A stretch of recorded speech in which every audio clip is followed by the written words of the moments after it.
Frente al escaparate, la joven miraba aquel vestido rojo como quien reconoce un fantasma. No lo deseaba, lo lloraba. Y el millonario que la observaba jamás imaginó el secreto que ese vestido escondía. El sol de la mañana caía sobre la avenida más elegante de la ciudad, esa donde las vitrinas parecían pequeños museos y el aire olía a perfume caro y a café recién molido. Por esa acera de mármol pulido caminaba Lucía Herrera con paso apurado, la bolsa de tela raída colgada del hombro, cargando el bulto de ropa que debía entregar antes del mediodía. No era un lugar para ella, y lo sabía. Cada mañana lo atravesaba con la cabeza baja, invisible entre los abrigos finos y los zapatos que brillaban como espejos. Pero aquella mañana, algo la detuvo. Fue el escaparate de la boutique Selvaré, la casa de modas más lujosa de toda la avenida.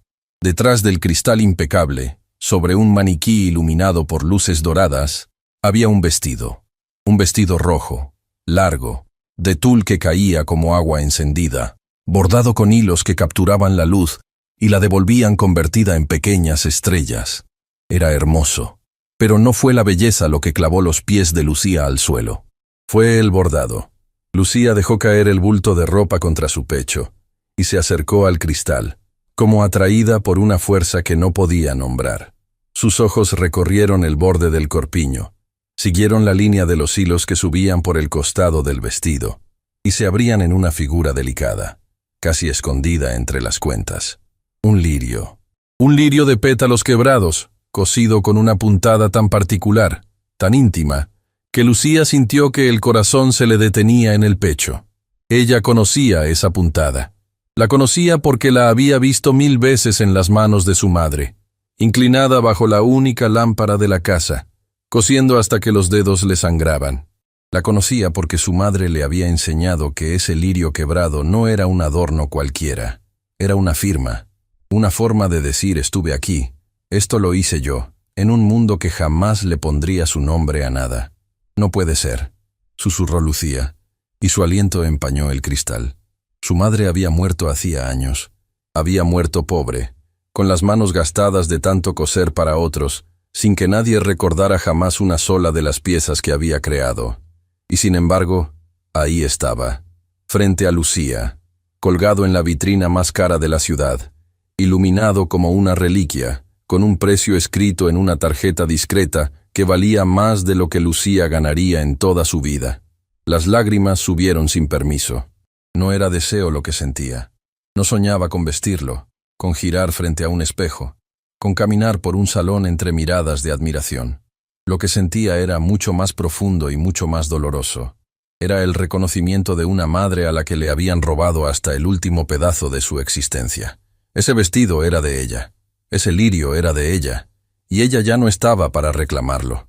Lucía apoyó la punta de los dedos sobre el cristal, justo encima del bordado, como si pudiera tocar la mano de su madre a través de los años y del vidrio frío. Fue en ese instante cuando alguien la observó. Del otro lado de la avenida, recostado contra la puerta de un automóvil que costaba más que una casa entera, un hombre la miraba fijamente. Alejandro Vidal había salido apenas unos minutos antes de una reunión que se había extendido toda la mañana, y esperaba a su chofer sin ninguna prisa, con esa indiferencia elegante de quien nunca ha tenido que correr por nada. Estaba a punto de subir al automóvil cuando la escena del otro lado lo detuvo. Una joven de ropas humildes, con un bulto de ropa apretado contra el pecho, lloraba frente a la vitrina de Selvaré. Alejandro había visto muchas personas mirar esa vitrina, mujeres que suspiraban por lo que no podían comprar, curiosos que sacaban fotografías, turistas deslumbrados, pero jamás había visto a alguien mirar así. No había codicia en el rostro de aquella joven, no había envidia, había dolor. Un dolor tan puro y tan antiguo que parecía no pertenecer a alguien tan joven. Y había algo más, algo que a Alejandro le heló la sangre sin que supiera por qué. La muchacha no miraba el vestido entero, miraba un punto exacto, un detalle. El mismo detalle que él, meses atrás, había señalado en el taller de su propia casa de modas, preguntando de dónde había salido ese bordado, porque nadie en su equipo supo responderle. Alejandro dio un paso hacia la avenida, sin pensarlo. Pero antes de que pudiera cruzar, La puerta de cristal de la boutique se abrió, y de ella salió Camila, una de las vendedoras de Selvaré, con el gesto tenso de quien considera que su territorio ha sido invadido. «Disculpe», dijo Camila, plantándose entre Lucía y la vitrina con los brazos cruzados. «¿Se le ofrece algo?» Lucía se sobresaltó y retiró la mano del cristal de golpe, como una niña sorprendida haciendo algo prohibido. Se limpió las mejillas apurada, avergonzada de que la vieran llorar. No, disculpe. Solo estaba mirando». Camila la recorrió de arriba a abajo con una lentitud deliberada. Miró el bulto de ropa, la bolsa gastada, los zapatos vencidos por el uso, y en sus labios se dibujó una sonrisa que no tenía nada de amable. «Ya veo», dijo, en un tono que hacía sentir cada palabra como una aguja. «Le voy a pedir de la manera más amable que se retire del frente de la tienda. Este vestido…» Hizo una pausa, señalando la vitrina con la barbilla. «Es una pieza de alta costura. Está muy por encima de lo que usted podría siquiera imaginar. Y las personas que entran aquí no se sienten cómodas viendo a alguien como usted apoyada en el cristal.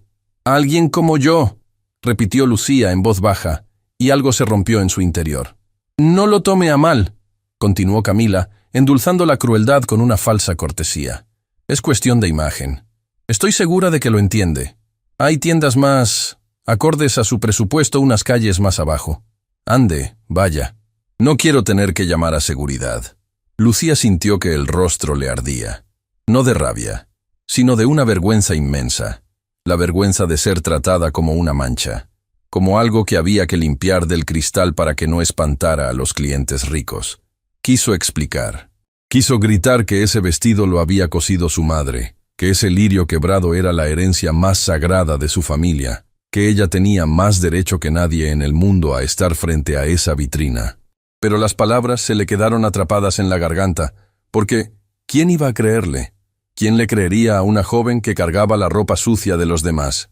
Bajó la cabeza, apretó el bulto contra su pecho y murmuró: «Disculpe, ya me voy». Se dio la vuelta para marcharse, con las lágrimas nublándole de nuevo la vista, y estuvo a punto de chocar contra el pecho de un hombre que había cruzado la avenida sin que ella lo notara. «Espere», dijo Alejandro. Lucía levantó la mirada, confundida. El hombre que tenía enfrente irradiaba una autoridad tranquila, la clase de presencia que hace que la gente alrededor guarde silencio sin saber por qué. Camila, que segundos antes destilaba desprecio, palideció de pronto y se enderezó como movida por un resorte. «¡Señor Vidal!», exclamó con la voz de repente aguda. No sabía que estaba aquí. Todo en orden. Esta persona ya se retiraba, yo solo estaba…» «Escuché perfectamente lo que estabas haciendo», dijo Alejandro sin mirarla, sin levantar la voz, y sin embargo cada palabra cayó como una piedra. «Hablaremos de eso más tarde». Camila abrió la boca, pero no encontró nada que decir. Se retiró hacia el interior de la boutique con el rostro descompuesto. Lucía, por su parte, no entendía nada. Solo sabía que aquel hombre la observaba con una intensidad que la incomodaba y la desarmaba al mismo tiempo. No la miraba con lástima, no la miraba con desprecio. La miraba como quien busca algo, como quien intenta resolver un enigma escrito en la cara de una desconocida. «Perdone que la haya detenido», dijo Alejandro. «Solo necesito hacerle una pregunta». «¿A mí?». Lucía dio un paso atrás, apretando el bulto. «Señor, yo no hice nada. Ya me voy, se lo juro. Solo estaba mirando, no toqué nada, no…» «El vestido», la interrumpió él con suavidad. «El de la vitrina». Estaba mirándolo de una forma muy particular. No lo mirabas como se mira algo que se desea. Lo mirabas como se mira algo que se conoce. Lucía se quedó helada. Sintió que la sangre le abandonaba el rostro. ¿Cómo podía ese hombre haber leído en su mirada algo que ella ni siquiera se había atrevido a decir en voz alta? «No sé de qué me habla», mintió, con la voz temblando. Alejandro la estudió un instante más. Luego, con una calma que resultaba casi cruel de tan segura, señaló la vitrina. «El bordado del costado», dijo. «Ese lirio. Estabas mirando específicamente ese detalle, y quiero que me digas la verdad, porque para mí es más importante de lo que imaginas».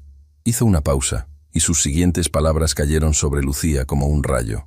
«¿Cómo sabes que ese lirio existe?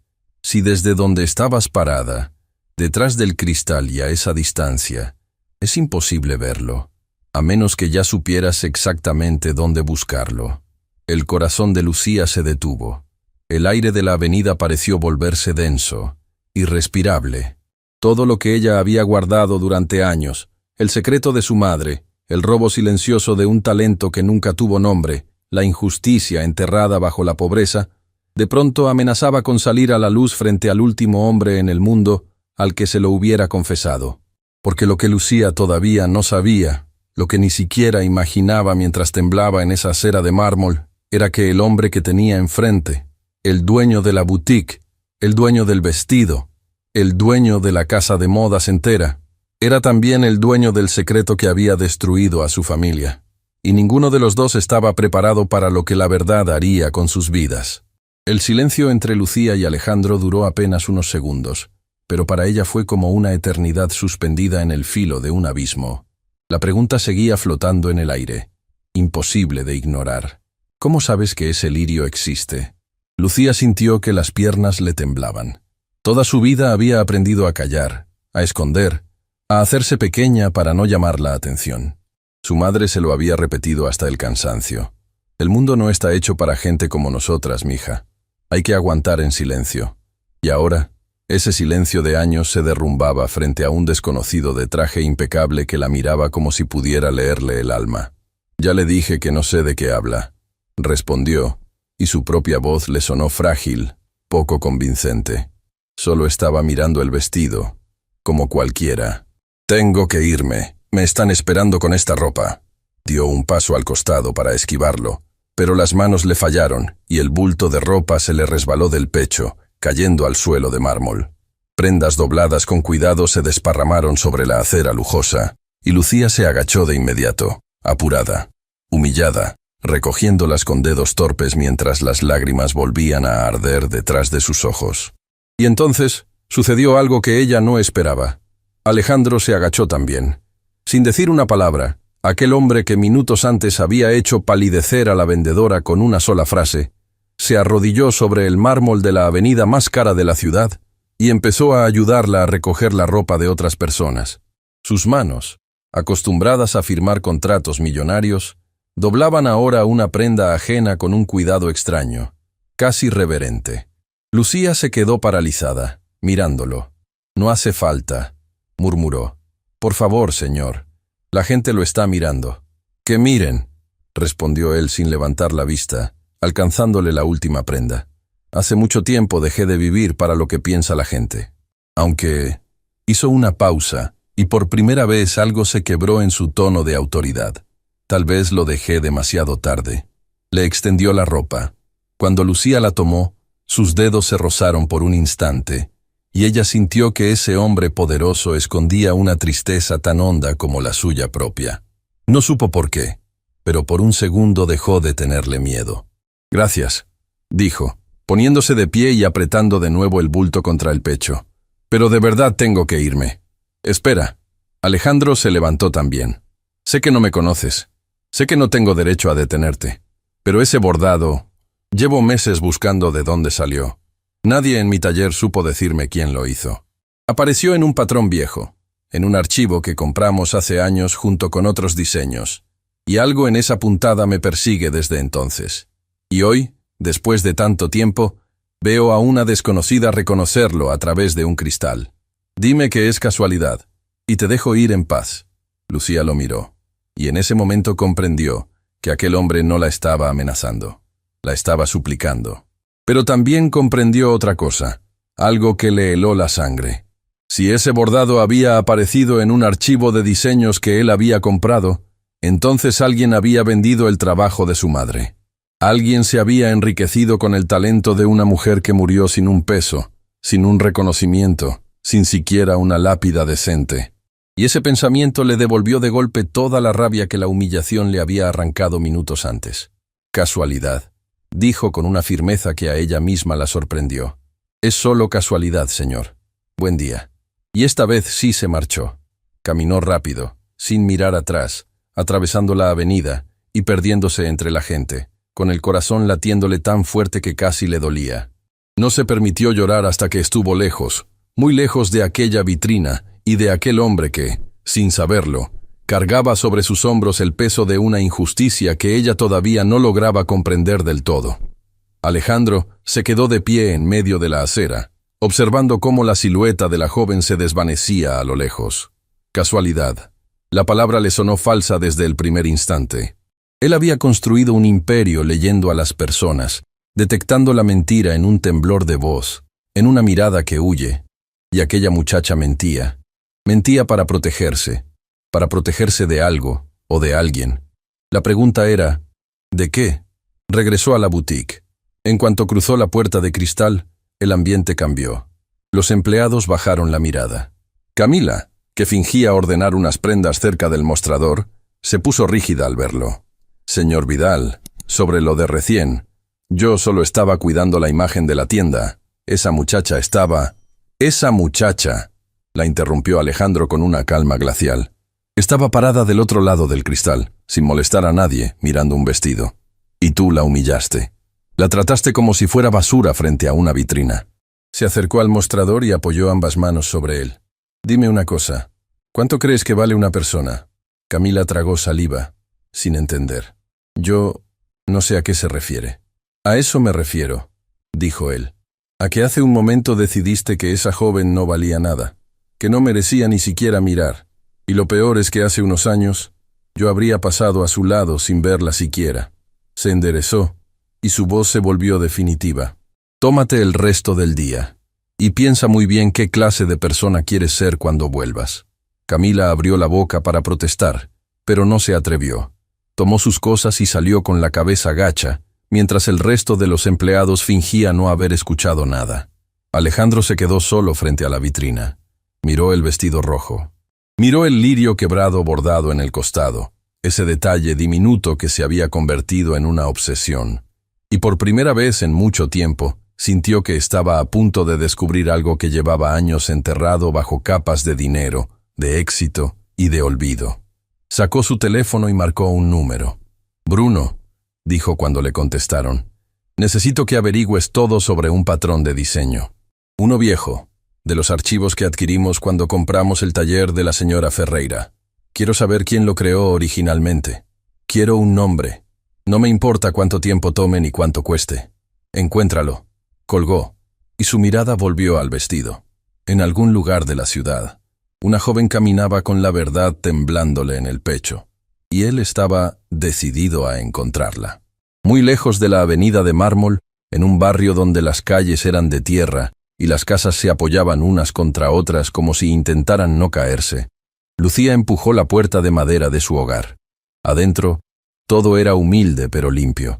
Cada rincón olía a jabón y a hierbas, porque por más pobre que fuera aquella casa, Lucía se negaba a dejar que la miseria le ganara también la dignidad. ¿Eres tú, mija? Se escuchó una voz cansada desde el cuarto del fondo. Sí, abuela, ya llegué.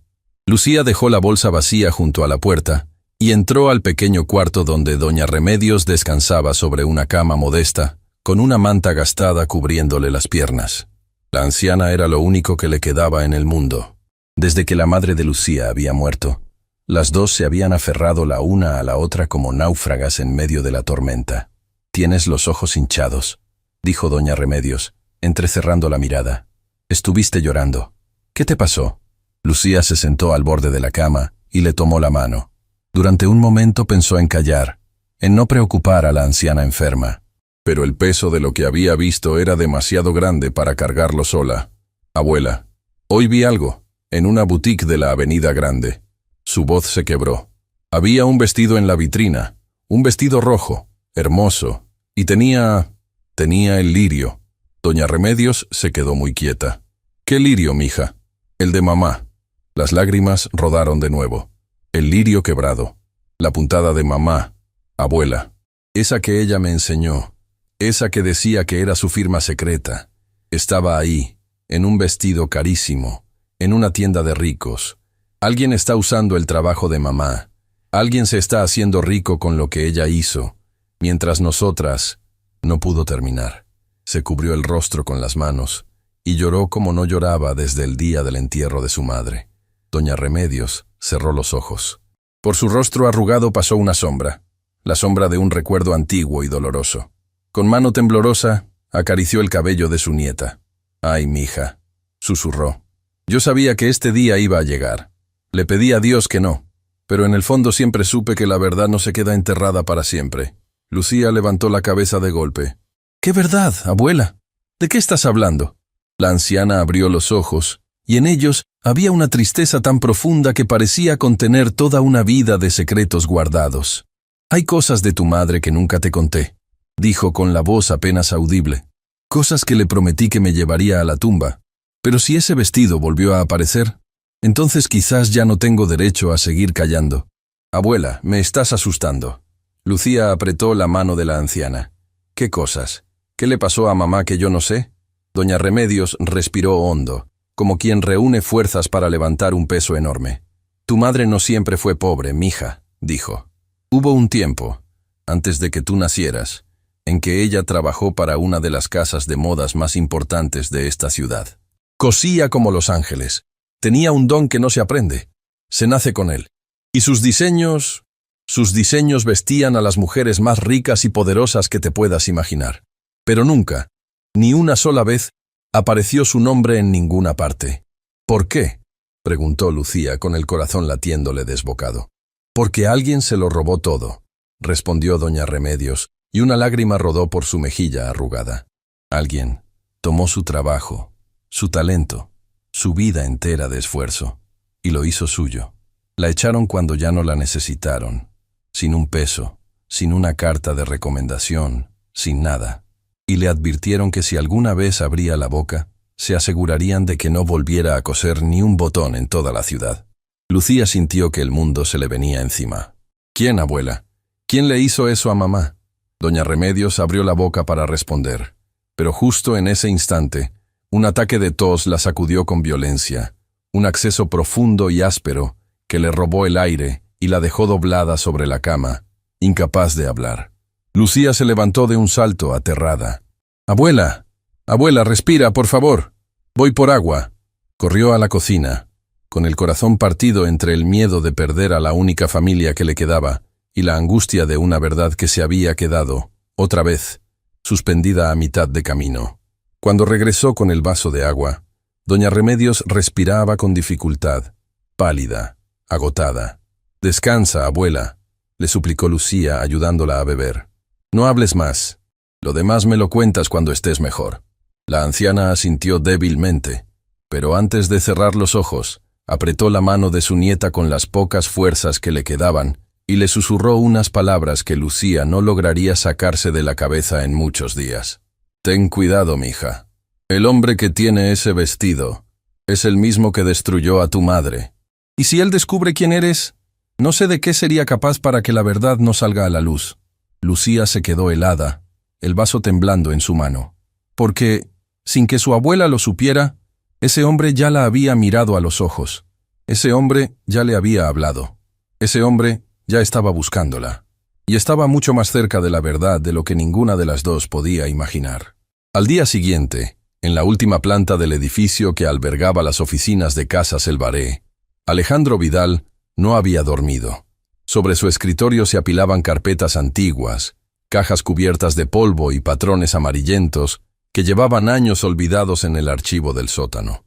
Los había hecho subir todos. No pensaba descansar hasta encontrar la verdad detrás de aquel lirio quebrado.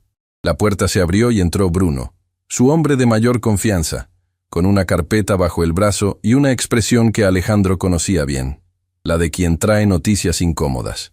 «Encontré algo», dijo Bruno dejando la carpeta sobre el escritorio. «Y no te va a gustar. Habla.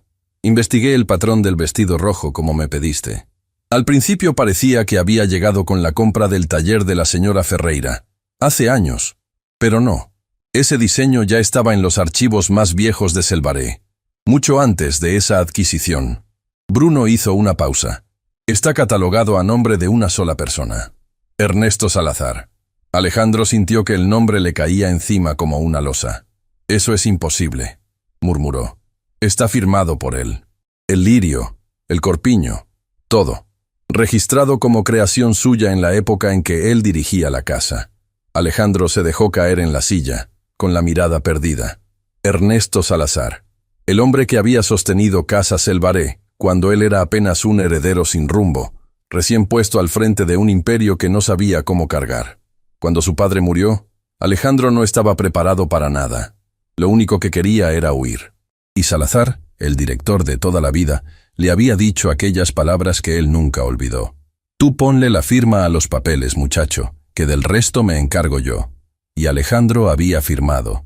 Firmó todo, durante años, sin leer, sin preguntar, sin mirar jamás lo que había detrás de cada diseño que hacía famosa a la casa. Confió ciegamente. Y ahora, ese exceso de confianza le quemaba en el pecho como una acusación. «Hay algo más», continuó Bruno, y su voz se volvió cautelosa. «El estilo de ese bordado no coincide con nada de lo que Salazar hizo después. Es demasiado bueno, demasiado distinto. Como si esa pieza no hubiera salido de sus manos». Alejandro levantó la vista lentamente. «¿Qué estás insinuando?» «No lo estoy insinuando. Lo estoy diciendo. Alguien creó ese vestido, y no fue Ernesto Salazar. Él solo le puso su nombre encima». El silencio se hizo espeso. Alejandro se puso de pie y caminó hasta la ventana, mirando la ciudad que se extendía a sus pies, esa ciudad que su apellido había ayudado a vestir durante generaciones. Toda su vida había creído que Casas El Baré era sinónimo de arte, de excelencia, de honor. Y de pronto empezaba a temer que sobre esos cimientos brillantes hubiera una mancha que nadie había querido ver. «Trae los patrones originales», ordenó. «Los más antiguos. Todos. Quiero revisarlos con mis propias manos». Durante horas, Alejandro se sumergió en el papel envejecido, hoja tras hoja, hasta que la luz del día empezó a apagarse. Y entonces, en el reverso de uno de los patrones firmados por Salazar, lo encontró. Alguien, mucho tiempo atrás, había intentado borrar algo escrito a lápiz en la esquina inferior. El tiempo y una goma apurada casi lo habían logrado. Casi. Porque bajo la luz de la lámpara, inclinando la hoja, aún podían leerse dos iniciales tenues, escondidas como una firma robada. M.H. Alejandro pasó el dedo sobre las letras y un escalofrío le recorrió la espalda. Esas iniciales no eran de Ernesto Salazar. Pertenecían a la verdadera creadora del vestido, a la mujer a quien le habían arrancado su nombre para poner otro encima. «¿Quién eres?», susurró al papel. «¿Qué te hicieron?». En ese momento, sin saberlo, Alejandro había empezado a caminar por el mismo sendero que Lucía recorría desde el otro extremo del dolor. Los dos buscaban la misma verdad, solo que uno la buscaba para redimirse y la otra para no romperse. Al otro lado de la ciudad, en la casa humilde donde el tiempo parecía moverse más despacio, Lucía velaba el sueño de doña Remedios. La anciana se había pasado la noche entre accesos de tos, y solo hacia la madrugada había logrado descansar. Lucía no se había apartado de su lado ni un instante. Cuando doña Remedios abrió los ojos, encontró a su nieta acurrucada en una silla junto a la cama, con el rostro marcado por el cansancio y la preocupación. «Mija», murmuró la anciana, «no tienes que quedarte aquí cuidándome como si fuera de vidrio». «Eres lo único que tengo, abuela», respondió Lucía, tomándole la mano. «No voy a ninguna parte». Doña Remedios la miró con una ternura infinita, y luego con una determinación nueva, como quien ha tomado una decisión durante la noche.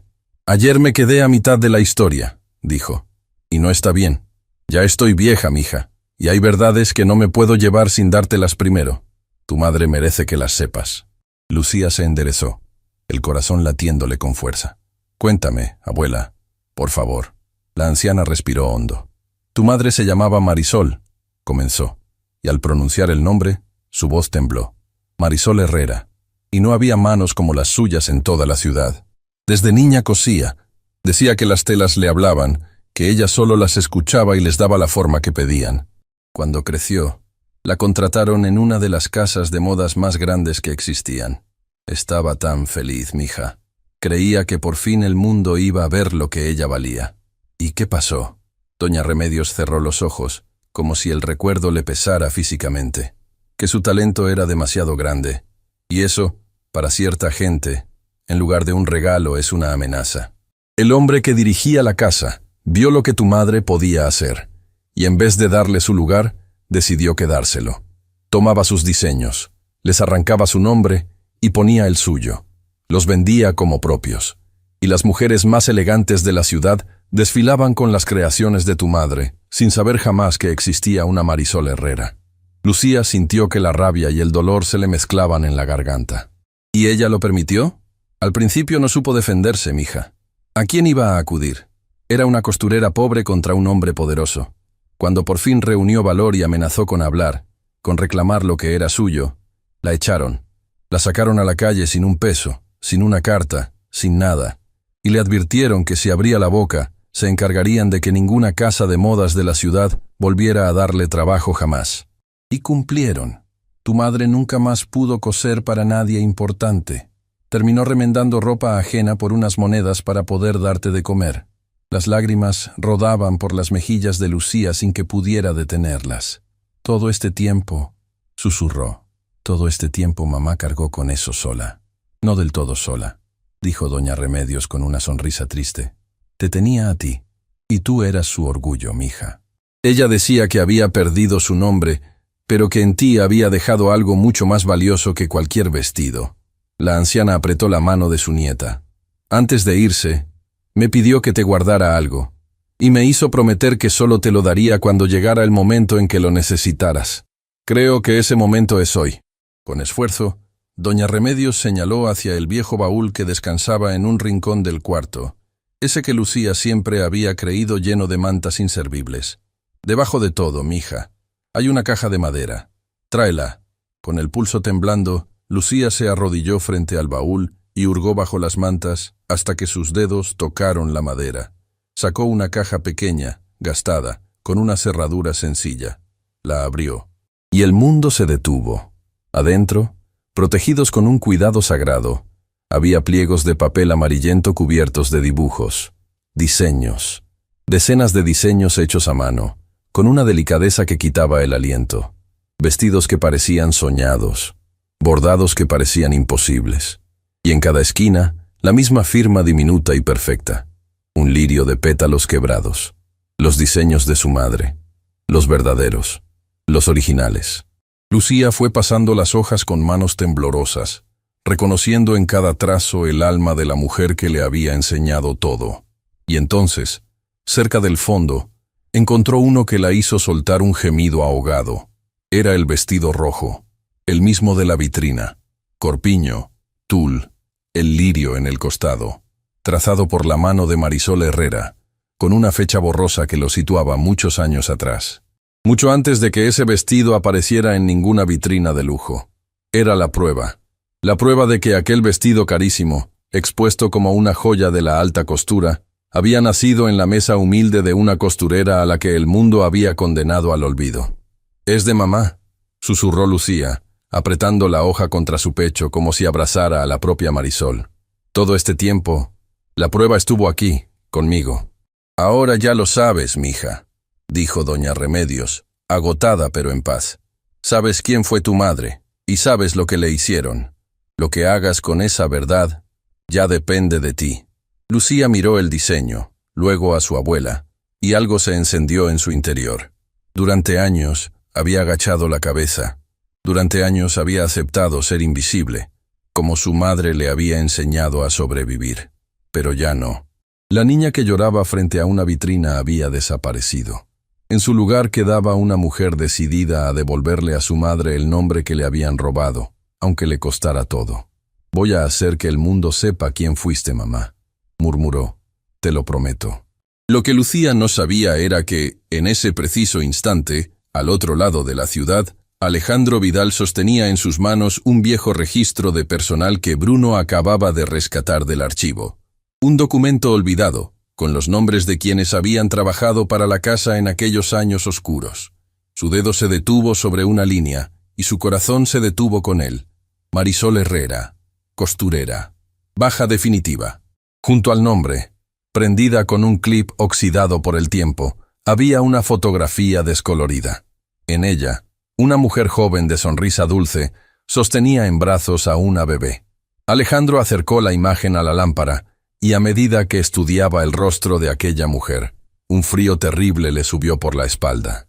Porque los ojos de esa madre, la forma de su mirada, el gesto exacto de su boca. Eran los mismos ojos de la joven que había llorado frente a su vitrina. «Dios mío», susurró Alejandro, dejándose caer en la silla. «La muchacha del escaparate. Es su hija». Y en ese momento comprendió la magnitud de lo que estaba a punto de descubrir. La joven a la que buscaba para devolverle una verdad no era una desconocida cualquiera. Era la hija de la mujer que su propia casa, bajo su propio apellido, bajo su propia firma, había destruido sin piedad. Estaba a punto de mirar a los ojos a la heredera de su mayor culpa. Y ninguno de los dos imaginaba lo que ocurriría cuando esos dos caminos, nacidos del mismo dolor, por fin se cruzaran de frente. Encontrar a Lucía no fue difícil para un hombre con los recursos de Alejandro Vidal. La dirección estaba en el mismo registro de personal, escrita con la letra apretada de otra época, junto al nombre de Marisol Herrera. Aquella mañana, Alejandro despidió a su chofer varias calles antes y recorrió a pie el último tramo, porque intuyó que llegar en un automóvil que valía una fortuna a un barrio como aquel sería una forma más de humillación, y ya había demasiada humillación en esta historia. Caminó por las calles de tierra, entre casas apretadas que se sostenían unas a otras, y por primera vez en años sintió el peso real de la distancia que separaba su mundo del mundo de las personas que vestían con su apellido. Nunca antes había pisado un lugar así, nunca antes había querido verlo, y esa ceguera, comprendía ahora, había sido una elección. Se detuvo frente a la casa humilde. Reunió el valor que le faltaba, respiró hondo y tocó la puerta de madera. Del otro lado, Lucía dejó a un lado la aguja con la que remendaba una prenda y fue a abrir, pensando que sería la vecina que a veces le traía caldo para la abuela. Pero cuando la puerta se abrió, el aire se le escapó del pecho. Era él, el hombre de la vitrina. Por un instante, el terror la paralizó. Las palabras de su abuela retumbaron en su cabeza. El hombre que tiene ese vestido es el mismo que destruyó a tu madre. Si descubre quién eres, no sé de qué sería capaz. Y ahí estaba, en su puerta, habiéndola encontrado. Lucía se aferró al marco, lista para cerrar de golpe. «Por favor», dijo Alejandro rápidamente alzando una mano. «No vine a hacerte daño. Te lo juro por lo más sagrado. Vine a...» Le costó encontrar la palabra. «Vine a pedirte perdón». Lucía no cerró la puerta, pero tampoco la abrió más. «No sé de qué habla», dijo con la voz temblando. «Y no lo quiero aquí. Váyase, por favor». «Sé que tu madre se llamaba Marisol Herrera», dijo él con suavidad. Lucía se quedó de piedra. Escuchar ese nombre en boca de aquel hombre fue como recibir un golpe que no vio venir. Sus ojos se llenaron de lágrimas de golpe, mezcla de asombro, de miedo y de una rabia que llevaba enterrada toda la vida. «No pronuncie el nombre de mi madre», dijo, y por primera vez, su voz no tembló, sino que se afiló como una hoja. «Usted no tiene ningún derecho. Su casa, su gente, le robaron todo, la dejaron en la calle. La condenaron a morir remendando ropa ajena mientras ustedes se hacían ricos con lo que ella creaba. Y ahora viene a mi casa a decir su nombre, a pedir perdón. El perdón no le devuelve la vida, señor. No le devuelve el nombre». Cada palabra cayó sobre Alejandro como un latigazo, y él las recibió todas sin defenderse, porque sabía que eran justas. «Tienes razón», dijo en voz baja, «en todo. No vengo a defenderme, porque no tengo defensa. Vengo porque hace unos días vi a una joven llorar frente a un vestido, y desde entonces no he podido descansar buscando la verdad. Y la verdad que encontré me avergüenza hasta lo más hondo». Metió la mano en el interior de su saco y sacó una hoja doblada con cuidado. «Encontré esto en nuestros archivos». Le tendió el papel. Lucía dudó, pero la curiosidad y el dolor pudieron más. Lo tomó y lo desdobló. Era una copia del viejo registro de personal.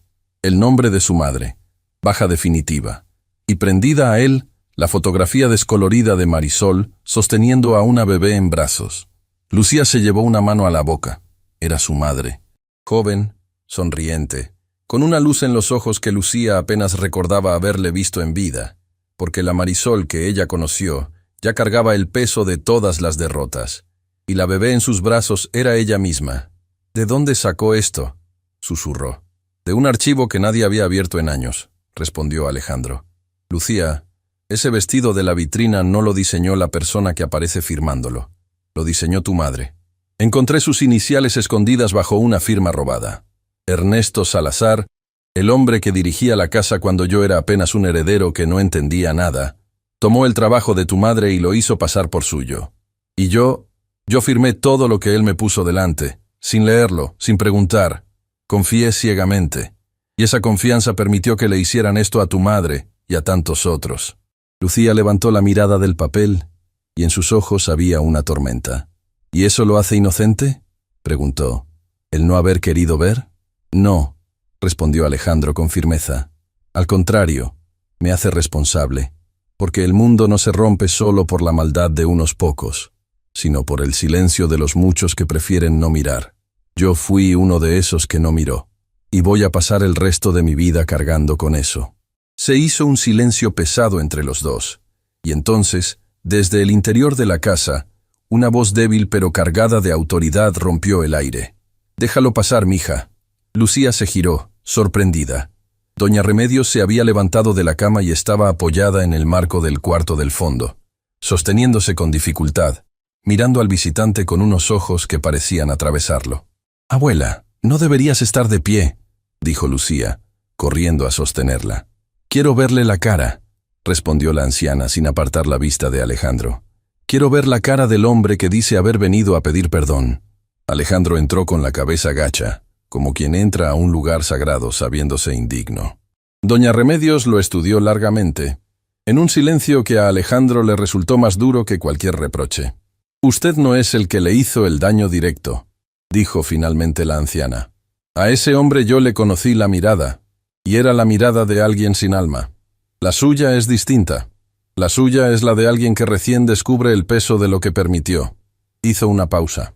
«Eso no lo limpia, pero es un comienzo». «Señora», dijo Alejandro, «no vengo a pedir que me perdonen. Vengo a reparar. Todo lo que se le robó a Marisol, todo lo que su talento generó y que jamás llevó su nombre, quiero devolverlo. Quiero que el mundo sepa quién fue ella. Quiero restituir a su familia hasta el último peso que le corresponde». Los ojos de Lucía se llenaron de lágrimas otra vez, pero esta vez había algo más que dolor en ellas. Había una brizna de algo peligroso, algo que no se atrevía a nombrar: esperanza. «¿Y por qué habríamos de creerle?», preguntó, repitiendo sin saberlo la misma desconfianza que su madre debió sentir tantos años atrás.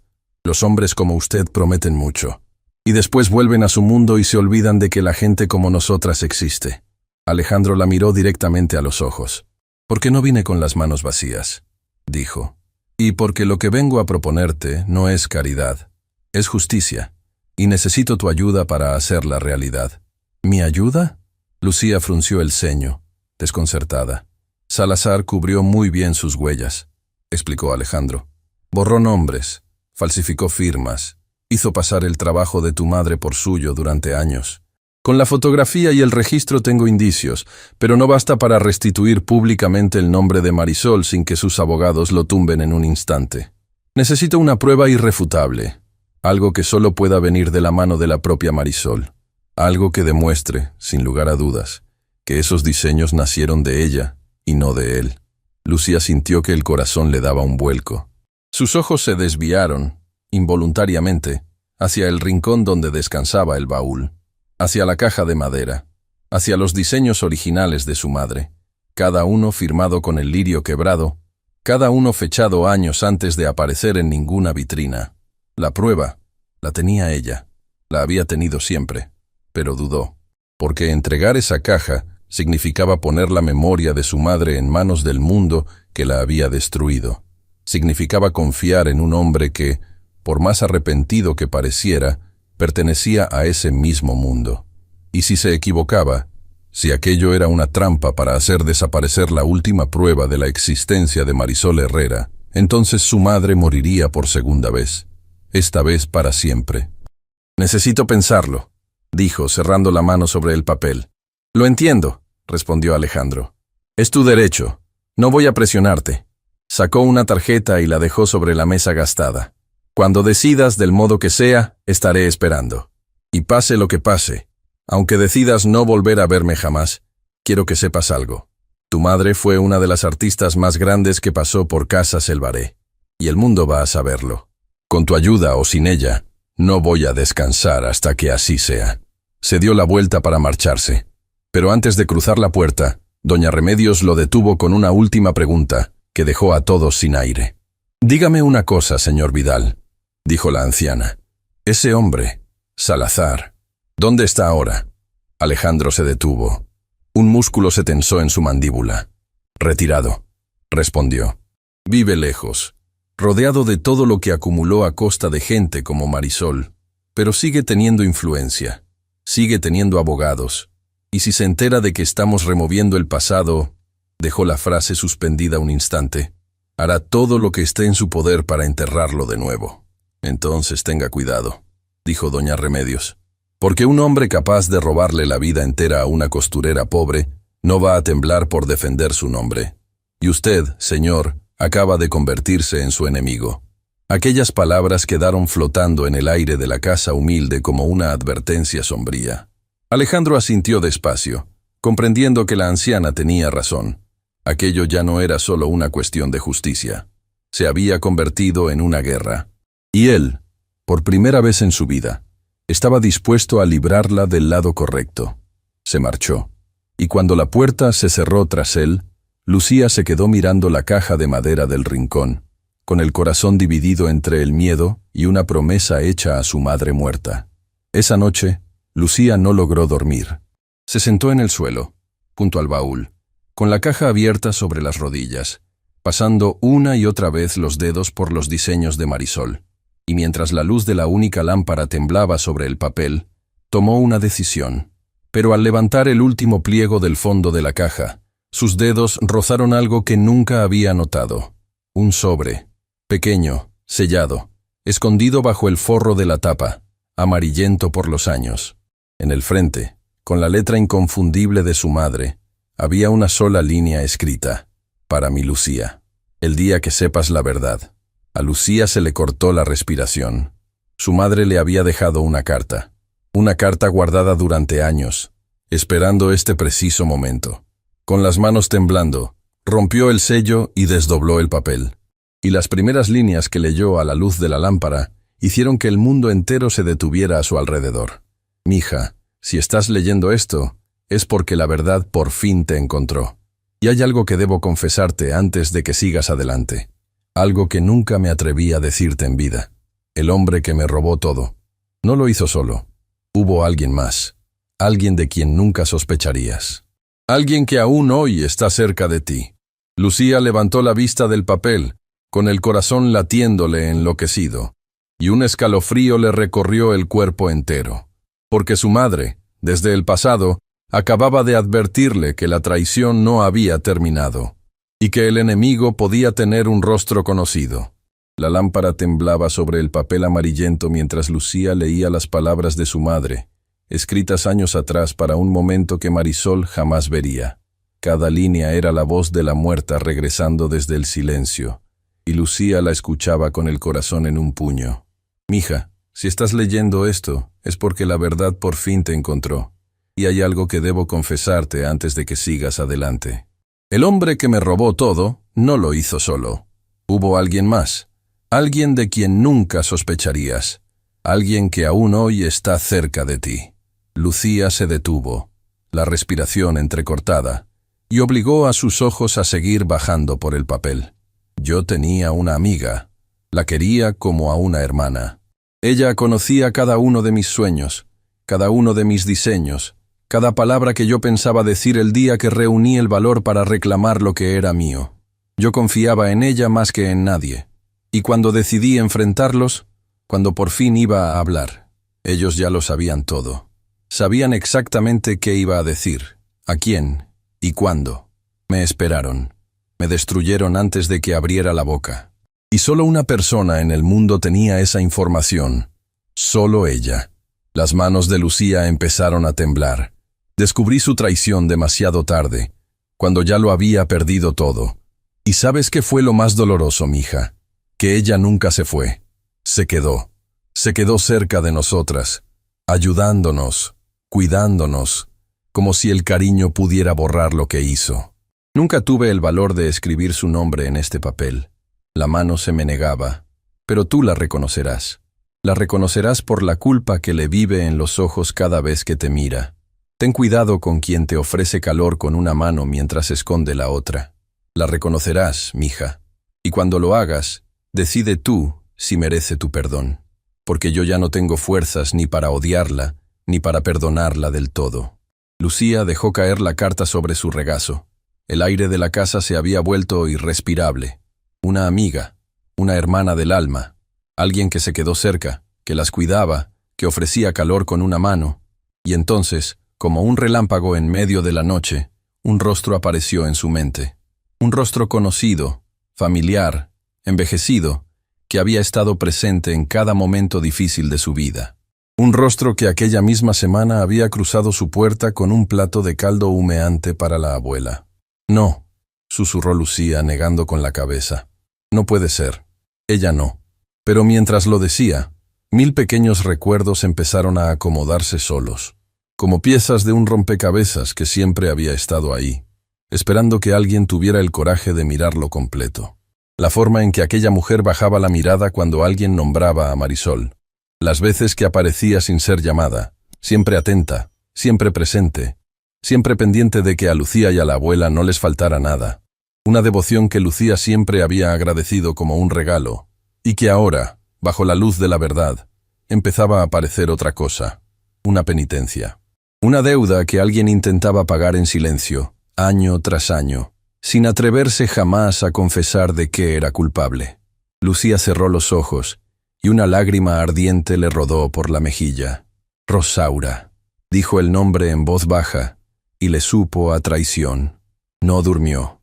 Pasó el resto de la noche sentada en el suelo, abrazando la caja de diseños de su madre, dividida entre la incredulidad y una certeza que crecía en su pecho como una marea imposible de contener. Cuando el primer rayo de sol se filtró por la rendija de la ventana, Lucía escuchó unos pasos conocidos acercándose a la casa, unos golpes suaves en la puerta de madera, y una voz cálida, la voz de siempre, la voz que la había arrullado de niña. «Lucía, soy yo, mija. Te traje pan tibio y algo de caldo para doña Remedios. ¿Estás despierta?» Lucía se puso de pie despacio, guardó la caja bajo las mantas del baúl, se limpió el rostro y fue a abrir. Del otro lado esperaba Rosaura, con su canasta entre las manos gastadas y esa sonrisa dulce de siempre. La misma mujer que la había visto crecer, la misma que había estado en el entierro de Marisol, llorando más fuerte que nadie. «Buenos días», dijo Lucía, con una calma que le costó cada gramo de fuerza que tenía. «Te ves cansada, mi niña», dijo Rosaura, entrando como entraba siempre, con la confianza de años. «¿Pasaste mala noche? ¿La abuela empeoró?» «No», respondió Lucía, observándola con una atención nueva, dolorosa. «La abuela está igual. Fui yo la que no pude dormir». Rosaura dejó la canasta sobre la mesa y comenzó a acomodar el pan, hablando de cosas cotidianas, del clima, de la vecina de la esquina, sin notar la tormenta que se libraba en el pecho de Lucía. Y Lucía la miraba. Miraba sus manos temblorosas, la forma en que evitaba mirarla a los ojos por más de un instante, la sombra que le cruzaba el rostro cada vez que su mirada rozaba, sin querer, el rincón donde descansaba el baúl. «Rosaura», dijo Lucía de pronto, con voz suave, «¿tú conociste bien a mi mamá?» La mujer se quedó inmóvil un segundo. Solo un segundo, pero Lucía lo notó. «Claro que sí, mija», respondió Rosaura sin voltear. «Éramos muy amigas, como hermanas». «¿Y sabías qué cosía? ¿Qué diseñaba?» insistió Lucía, sintiendo el corazón latirle en la garganta. «¿Que trabajaba para una gran casa de modas?» Rosaura se detuvo. Sus hombros se tensaron, y cuando por fin se giró, había en su rostro algo que Lucía nunca le había visto. Miedo. «¿Por qué me preguntas eso ahora, mija?», dijo con la voz repentinamente frágil. «Eso fue hace tanto tiempo, porque encontré sus diseños», respondió Lucía, sin apartar la vista. «Los originales, con su firma, el lirio quebrado». Hizo una pausa deliberada, y el aire entre las dos se volvió filoso. «Y encontré también una carta que ella me dejó, una carta donde me habla de una amiga. de una hermana del alma en quien confiaba todo, una amiga que la traicionó. El plato que Rosaura sostenía resbaló de sus manos y se hizo pedazos contra el suelo. El estruendo quedó suspendido en el silencio. Rosaura se quedó paralizada, mirando los fragmentos a sus pies, con el rostro pálido como la cera, y cuando levantó la vista hacia Lucía, sus ojos estaban llenos de lágrimas. «Yo», balbuceó. «Lucía, yo no sé de qué hablas». «Sí sabes», dijo Lucía, y su voz se quebró, porque el dolor de esa confirmación era más grande que toda la rabia. Nadie en el mundo conocía esos diseños. Nadie sabía del lirio quebrado. Y sin embargo, hace un momento, cuando entraste, tu mirada fue directo al baúl, como si ya supieras lo que había adentro, como si lo hubieras sabido siempre. Rosaura abrió la boca, pero no salió ninguna palabra. Cayó de rodillas entre los pedazos rotos del plato, cubriéndose el rostro con las manos, y de su pecho brotó un llanto que había estado guardando durante toda una vida. «Perdóname», sollozó. «Dios mío, perdóname, mija. Todos los días de mi vida he cargado con esto. Todos los días». Lucía sintió que las piernas le fallaban. Se apoyó contra la pared, incapaz de sostenerse. La confirmación, aunque la había presentido, la partió en dos. «¿Por qué?», preguntó, con la voz apenas audible. «¿Por qué le hiciste eso a mi mamá? Ella te quería. Confiaba en ti». Rosaura levantó el rostro empapado. «Porque tuve miedo», confesó, entre temblores. «Ese hombre, Salazar, descubrió que yo sabía lo que Marisol iba a hacer. Me buscó. Me dijo que si no le contaba todo, se aseguraría de que yo y mi familia jamás volviéramos a trabajar, de que termináramos en la calle. Yo tenía hijos pequeños, mija. Tenía hambre en mi casa.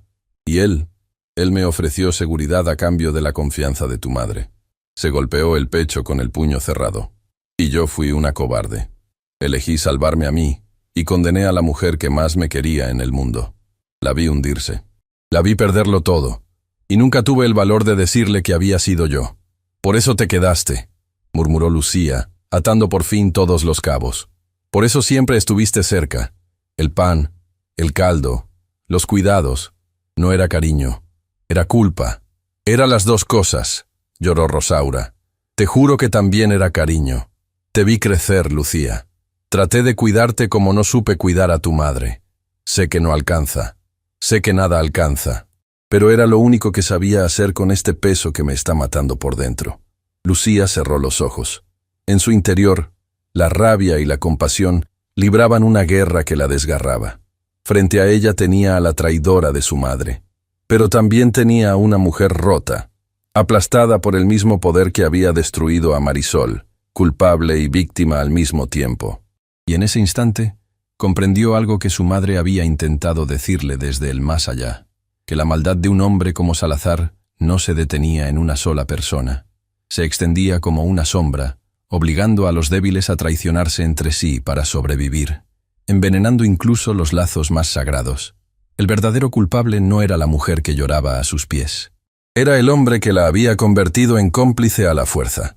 Lucía se agachó y, con manos temblorosas, empezó a recoger los pedazos del plato roto. «No sé si algún día voy a poder perdonarte, Rosaura», dijo en voz baja, «pero sé quién te obligó a hacerlo, y sé lo que tengo que hacer ahora». Rosaura la miró sin comprender.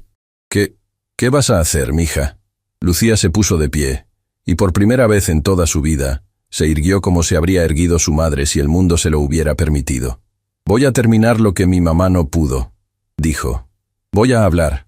Voy a devolverle su nombre. Y voy a necesitar que tú, por una vez, tengas el valor que no tuviste hace años. Vas a ser mi testigo, Rosaura. Vas a decirle al mundo, con tu propia voz, lo que Salazar te obligó a hacer». El rostro de Rosaura se llenó de terror. «No puedo, mija. Ese hombre todavía tiene poder. Todavía tiene gente. Si hablo nos destruirá a todas. Ya nos destruyó una vez», respondió Lucía con firmeza. «No pienso vivir el resto de mi vida escondida, como tú viviste la tuya, aplastada por el miedo. Prefiero enfrentarlo de pie que sobrevivir de rodillas». En ese preciso momento, al otro lado de la ciudad, en la oficina más alta de Casas El Baré, el teléfono de Alejandro Vidal sonó. Bruno entró apurado, con el rostro descompuesto. «Es él», dijo. «Salazar». Está en la línea. Se enteró de que estamos removiendo el pasado. Alejandro apretó la mandíbula, se acercó al escritorio y levantó el auricular. Del otro lado, una voz pausada, fría, cargada de una amenaza serena, le habló con la calma de quien nunca ha perdido. «Muchacho», dijo Ernesto Salazar, «escuché que andas desenterrando cosas viejas. Te voy a dar un solo consejo, por respeto a la memoria de tu padre. Deja el pasado donde está, porque si sigues escarbando, vas a descubrir que hay verdades enterradas mucho más profundas de las que imaginas. Verdades que no solo van a manchar el nombre de esa costurera, van a manchar el tuyo y el de tu familia entera». Alejandro sintió que la sangre se le helaba. «¿De qué está hablando?», preguntó. Y la respuesta de Salazar, dicha con una sonrisa que se podía escuchar a través del teléfono, cambió todo lo que Alejandro creía saber sobre su propia historia. De que tu padre sabía perfectamente lo que le hicimos a Marisol Herrera. Y no solo lo permitió, muchacho, él dio la orden. Las palabras de Salazar quedaron colgando en la línea telefónica como una soga. Tu padre sabía perfectamente lo que le hicimos a Marisol Herrera. Y no solo lo permitió, muchacho, él dio la orden. Alejandro apretó el auricular hasta que los nudillos se le pusieron blancos. «Está mintiendo», dijo con la voz ronca. «Mi padre jamás habría hecho algo así». Del otro lado, la risa de Salazar fue suave, casi paternal, y por eso mismo más cruel. «Tu padre construyó ese imperio, muchacho. ¿Y de verdad crees que se construye un imperio con las manos limpias? Yo solo ejecuté lo que él ordenaba. Marisol Herrera era un problema. Una costurera con demasiado talento y demasiada boca. Tu padre decidió que su nombre nunca podría estar por encima del apellido Vidal. Yo obedecí». Hizo una pausa deliberada. «Si sigues escarbando, la memoria de tu padre caerá contigo. Piénsalo bien. Todavía estás a tiempo de dejar las cosas como están». La comunicación se cortó. Alejandro se quedó de pie en medio de su oficina, con el auricular todavía en la mano, sintiendo que el suelo firme sobre el que había construido toda su vida se resquebrajaba bajo sus pies. Bruno lo observaba en silencio, sin atreverse a interrumpir. «Bruno», dijo Alejandro al fin, con la mirada perdida en la ciudad. «Necesito saber la verdad sobre mi padre. Toda, aunque me destruya». «¿Estás seguro?», preguntó Bruno con cautela. «Una vez que abras esa puerta, no hay vuelta atrás». Alejandro se giró hacia él, y en sus ojos había una determinación que Bruno no le había visto jamás. «Toda mi vida creí que mi apellido era sinónimo de honor», dijo. «Firmé papeles en nombre de ese honor. Viví de rodillas ante la memoria de un padre al que idolatré. Si ese honor se construyó sobre la ruina de una mujer inocente, entonces prefiero perderlo entero antes que seguir cargándolo un solo día más. Busca todo. Los archivos privados de mi padre, las cuentas viejas, lo que sea. Necesito saber quién fui realmente y de dónde vino cada peso que llevo encima». Bruno asintió y salió a cumplir la orden. Y Alejandro se quedó solo, frente a la ventana, con el peso de una herencia que empezaba a oler a podredumbre. Al otro lado de la ciudad, Lucía preparaba su propia batalla. Sabía que enfrentar a un hombre como Salazar, sin más que una caja de diseños y una carta, era una locura. Necesitaba fuerza. Necesitaba una voz que resonara más allá de las paredes de su casa humilde. Y esa voz solo podía llegar de un lugar, del mismo mundo que había destruido a su madre. Con el corazón golpeándole el pecho, tomó la tarjeta que Alejandro había dejado sobre la mesa gastada y decidió que había llegado el momento de confiar. No en el hombre rico, sino en el hombre arrepentido que se había arrodillado en el suelo de mármol para recoger la ropa ajena. Esa tarde, Lucía llegó a las oficinas de Casas El Baré cargando la caja de madera contra el pecho, como quien carga a un hijo. Los empleados la miraban de reojo. Esa muchacha de ropas humildes caminando entre pisos de mármol y vitrinas relucientes. Pero esta vez Lucía no bajó la cabeza. Esta vez caminó erguida, con la frente en alto, porque llevaba consigo el nombre de Marisol Herrera, y ningún lugar del mundo era demasiado elegante para ese nombre. Cuando entró en la oficina, Alejandro se puso de pie de inmediato, y al ver la caja en sus brazos, comprendió lo que significaba, que ella había decidido confiar en él. «Viniste», dijo con una emoción que no intentó ocultar. «Vine», respondió Lucía. «Pero antes de darle esto, necesito mirarlo a los ojos y que me jure una cosa». que no va a usar el trabajo de mi madre para lavar su propia conciencia y después olvidarse de nosotras, que esto es de verdad, que el nombre de Marisol Herrera va a brillar donde tiene que brillar. Te lo juro, dijo Alejandro sin dudar, por la memoria de tu madre y por la vergüenza de la mía. Bajó la mirada un instante. Hay algo que también debes saber, Lucía, algo que descubrí hoy y que lo cambia todo. El daño que le hicieron a tu madre no vino solo de Salazar, vino de mi propia familia, de mi padre. Lucía se quedó sin aliento. ¿Su padre? Salazar acaba de confesármelo, dijo Alejandro, y cada palabra le costaba. Mi padre dio la orden. Decidió que el nombre de tu madre jamás podría estar por encima del mío. Yo crecí creyéndolo un héroe, y hoy descubro que el hombre al que idolatré fue quien firmó la sentencia de tu familia. Levantó la vista, con los ojos húmedos. Entiendo si con esto ya no quieres confiar en mí. Comprendería que salieras por esa puerta y no volvieras jamás. Durante un largo momento, Lucía lo miró en silencio. Frente a ella, tenía al hijo del hombre que había destruido a su madre. La sangre de su verdugo corría por las venas de Alejandro. Y sin embargo, lo que veía en sus ojos no era la frialdad de un heredero protegiendo su apellido, sino el dolor de un hombre dispuesto a incendiar su propia herencia para reparar un daño que él no había cometido, pero del que se negaba a seguir beneficiándose.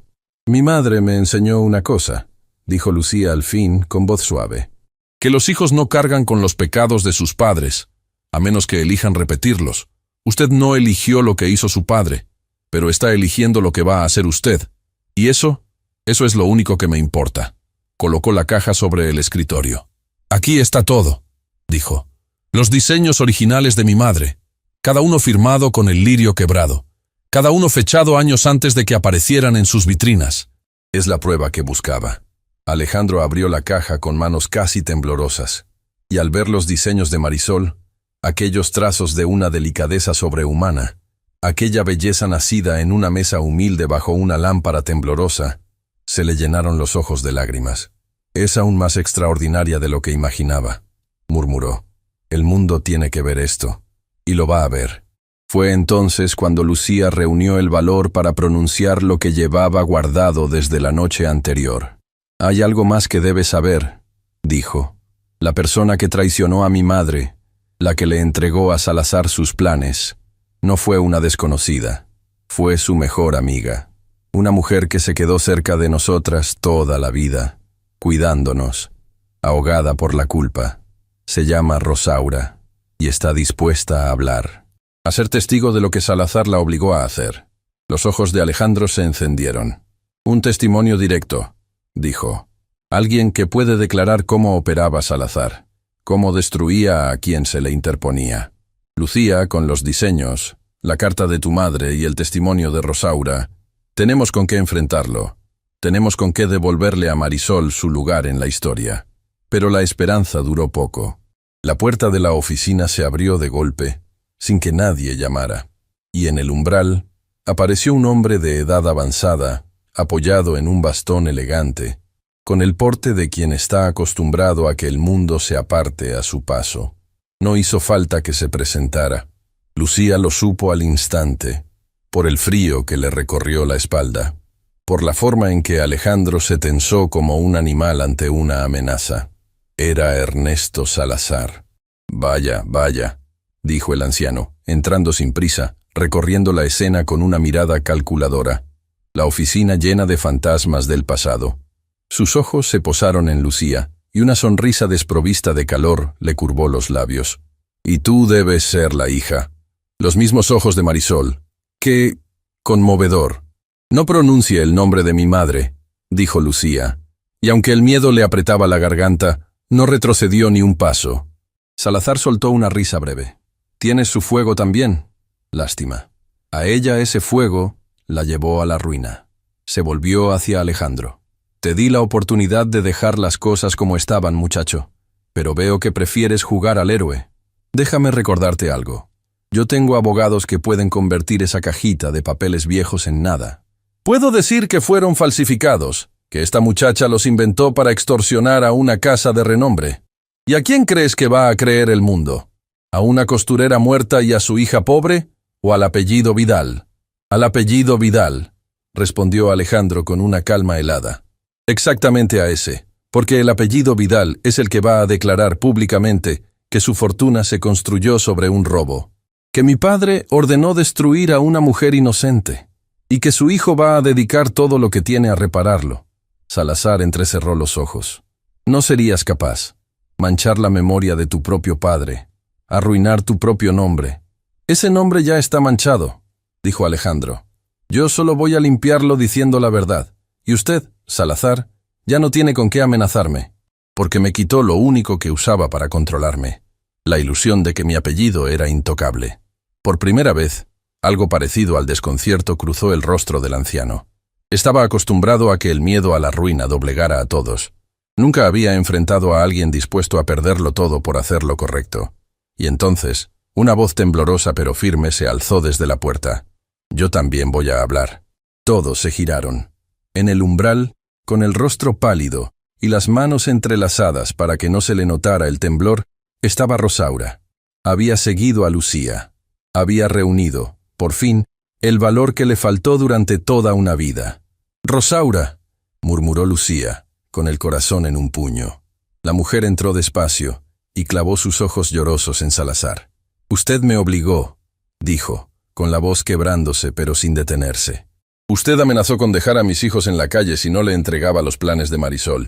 Me convirtió en una traidora. Me robó la paz de toda una vida. Y me quedé callada por miedo durante demasiados años». Respiró hondo. «Pero ya no. Voy a declarar todo. Cada amenaza, cada palabra.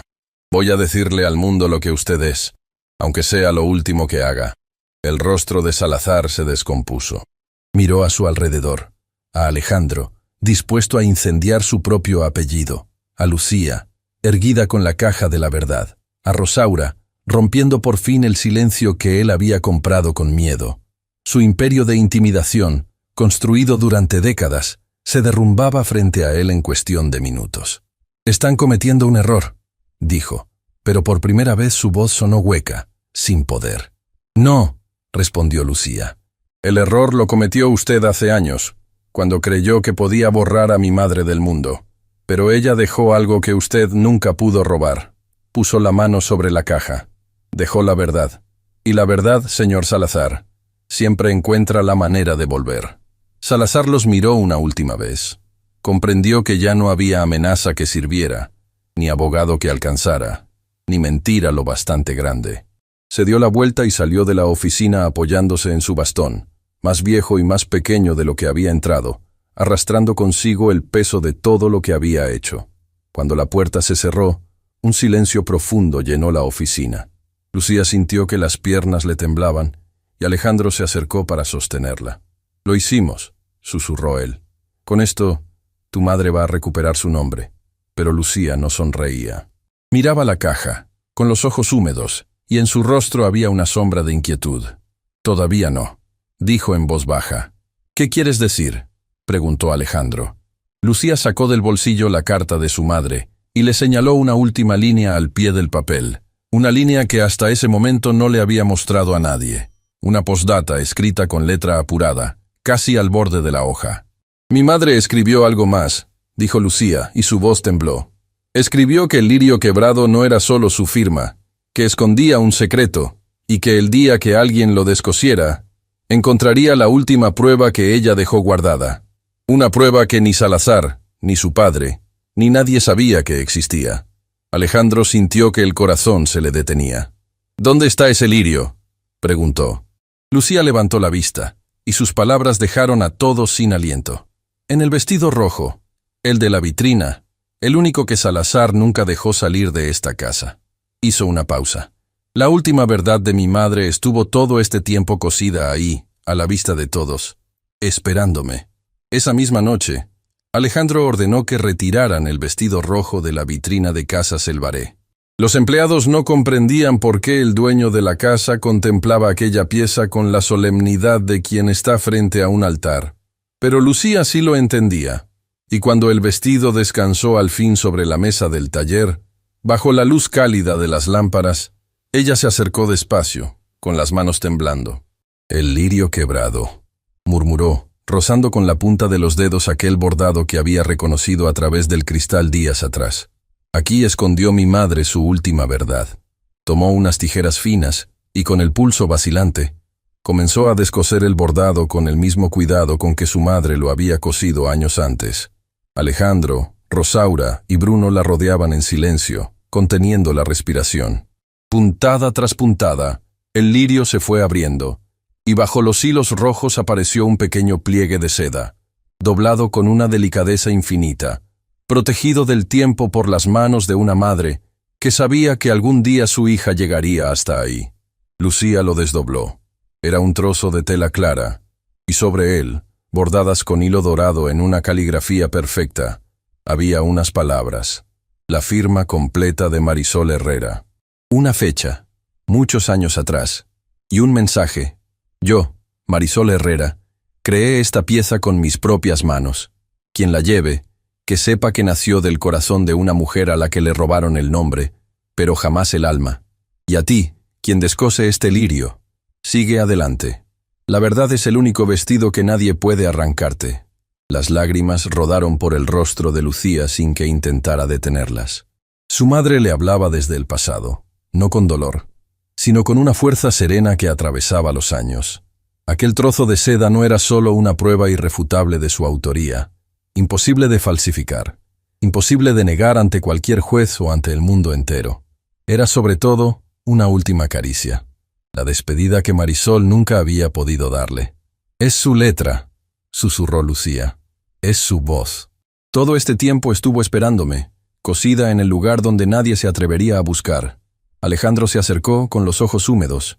«Con esto», dijo en voz baja, «nadie en el mundo podrá volver a negar quién fue tu madre. Nunca más. Lo que vino después ocurrió con la fuerza de una marea que ya nadie podía contener». Bruno, tras remover los archivos privados que Alejandro le había pedido, encontró los documentos que confirmaban la orden dada por el padre de Alejandro años atrás. Cartas, pagos, instrucciones firmadas que probaban que la ruina de Marisol Herrera no había sido un accidente, sino una decisión fría tomada para proteger un apellido. Alejandro los leyó uno por uno, con el corazón partido, enterrando para siempre la imagen del héroe que había idolatrado. Pero no apartó la mirada. Miró la verdad de frente, porque había comprendido que el verdadero honor no estaba en defender un nombre, sino en ser digno de repararlo. Con las pruebas en la mano, los diseños originales, la carta, la seda escondida en el lirio y el testimonio de Rosaura, Alejandro hizo algo que nadie en su mundo esperaba. No lo enterró, no lo negoció, lo hizo público.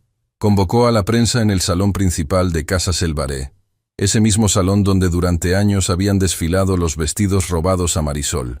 Y frente a las cámaras, con la voz firme y la frente en alto, confesó la verdad completa. Contó cómo su casa se había construido sobre el talento arrebatado a una costurera humilde, cómo su propio padre había dado la orden, cómo Ernesto Salazar la había ejecutado durante décadas, destruyendo a quien se interpusiera. Y anunció que, a partir de ese día, cada diseño que Marisol Herrera había creado llevaría por fin el único nombre que siempre debió llevar, el de ella. El escándalo sacudió a la ciudad entera. Salazar, acorralado por las pruebas y por el testimonio valiente de Rosaura, no tuvo abogado que lo salvara. Enfrentó a la justicia por todo lo que había hecho, y perdió lo único que de verdad le importaba, el respeto y el prestigio que había acumulado a costa del sufrimiento ajeno. Terminó tal como había vivido, rodeado de sus posesiones, pero absolutamente solo, con su nombre convertido en sinónimo de la infamia que tanto había temido. La sombra que había proyectado durante tantos años se disolvió por fin bajo la luz de la verdad, y mientras el mundo descubría el nombre de Marisol Herrera en una casa humilde de calles de tierra, una anciana lloraba de alegría. Doña Remedios, más frágil que nunca, pero aferrada a la vida con la terquedad de quien no quería irse sin ver este día, escuchó a su nieta contarle todo. Cómo el nombre de su hija resonaba ahora en cada rincón de la ciudad. Cómo el mundo, por fin, se inclinaba ante el talento que le habían negado en vida. «Lo lograste, mija», susurró la anciana, acariciando el rostro de Lucía con su mano temblorosa. «Le devolviste a tu madre lo que le quitaron». Ahora Marisol puede descansar en paz. Y yo también. No hables así, abuela, respondió Lucía apretándole la mano. Todavía te necesito. Doña Remedios sonrió, con una paz que Lucía nunca le había visto. Ya no cargo el peso del secreto, dijo. Por primera vez en años, este corazón viejo está ligero. Y eso, mija, es porque tú fuiste más valiente que todos nosotros juntos. Semanas más tarde, Casas Elbaré abrió sus puertas para una velada distinta a todas las que habían ocurrido entre sus paredes. No era un desfile de lujo para los poderosos. Era un homenaje. El salón se llenó de personas de todos los mundos, y en el centro, sobre un pedestal iluminado, descansaba el vestido rojo. Ya no como una pieza inalcanzable tras un cristal, sino como lo que verdaderamente era, la obra maestra de Marisol Herrera, con su nombre grabado en letras doradas al pie. Y frente a ese vestido, con el que había soñado sin poder comprarlo jamás, estaba Lucía. Solo que aquella noche no lo miraba desde afuera. Aquella noche, el vestido le pertenecía. No lo había comprado. Nadie se lo había regalado por lástima. Era suyo por derecho, por sangre, por herencia. Y cuando Lucía se lo puso, cuando el tul rojo cayó sobre ella como agua encendida y el lirio quebrado descansó sobre su costado, todos los presentes comprendieron que no era una muchacha humilde poniéndose un vestido caro. Era una hija llevando puesto el amor de su madre. «Estás igual a ella», le dijo Rosaura con los ojos llenos de lágrimas, acercándose despacio. Lucía la miró. Durante semanas había luchado con lo que sentía por aquella mujer, dividida entre la herida de la traición y la comprensión del miedo que la había empujado. Y esa noche, frente al vestido de su madre, tomó la decisión más difícil y más liberadora de todas. «Mi madre te quiso como a una hermana», dijo Lucía, «y aunque le fallaste, también te quedaste. Nos cuidaste todos estos años. El odio no me va a devolver a mi mamá, Rosaura, pero soltarlo me devuelve a mí. Te perdono, no por ti, por ella y por mí». Rosaura se cubrió el rostro y lloró. Y en ese llanto se rompió por fin la cadena de culpa que la había aprisionado durante toda una vida. El perdón no borraba lo que había hecho, pero le devolvía la posibilidad de vivir el tiempo que le quedaba sin ese peso aplastándole el pecho. Entre los invitados, una mujer se acercó a Lucía con la cabeza gacha. Era Camila, la misma que días atrás la había echado del frente de la vitrina. Aquella experiencia la había cambiado. Había vuelto al trabajo convertida en otra persona, incapaz de olvidar el rostro de la joven a la que había humillado sin saber a quién tenía enfrente. «Le pido perdón», dijo Camila con la voz quebrada. «Aquel día la juzgué por su ropa, no vi a la persona. Aprendí, de la peor manera, que el valor de alguien nunca se mide por lo que lleva puesto». Lucía la miró, y en lugar de rencor, le tendió la mano. «Entonces algo bueno salió de aquel día», respondió con suavidad. «Que ni usted ni yo volvamos a mirar a nadie por encima del hombro». Alejandro observaba la escena desde un costado del salón, y por primera vez en años sentía que su apellido significaba algo de lo que podía sentirse orgulloso. Había renunciado a gran parte de la fortuna heredada, destinándola a crear una fundación en nombre de Marisol Herrera, un taller donde jóvenes de barrios humildes, con talento pero sin oportunidades, pudieran aprender el oficio y, sobre todo, firmar sus propias creaciones con su propio nombre. Nunca más, había jurado, un talento nacido en la pobreza sería robado por los poderosos. «Tu madre habría estado orgullosa de ti», le dijo a Lucía, acercándose, «y el mundo, algún día, estará orgulloso de lo que usted eligió ser», respondió ella. Pero la historia de Lucía no terminó ahí, frente al vestido de su madre. Empezó ahí, porque el talento que Marisol le había heredado no dormía en ella. Aquellas manos que durante años solo habían servido para remendar ropa ajena por unas monedas, guardaban el mismo don de la mujer que le había enseñado a escuchar lo que decían las telas. Y con el apoyo de la fundación, bajo la mirada orgullosa de una abuela que se aferró a la vida lo suficiente para verla florecer, Lucía comenzó a diseñar. Sus primeras creaciones llevaron en un rincón discreto un bordado que ninguna otra costurera del mundo se atrevería jamás a copiar. Un lirio, solo que el suyo ya no tenía los pétalos quebrados. En sus manos, en su nueva vida, el lirio de Marisol había sanado. Los pétalos volvían a estar enteros, como una promesa cumplida a través de las generaciones, como la prueba de que ni la pobreza, ni la injusticia, ni el olvido pueden matar aquello que nace del amor verdadero. La joven humilde que un día lloró frente a un vestido que creía imposible, había descubierto la verdad más grande de todas, que jamás había necesitado comprar aquel sueño, porque el sueño ya vivía dentro de ella, esperando, paciente, el día en que tuviera el valor de dejarlo brillar. Y cada vez que una de sus creaciones desfilaba ante el mundo, cada vez que alguien admiraba el lirio entero cosido en la tela, Lucía sonreía en silencio, porque sabía que, en algún lugar más allá de las estrellas, su madre por fin sonreía con ella.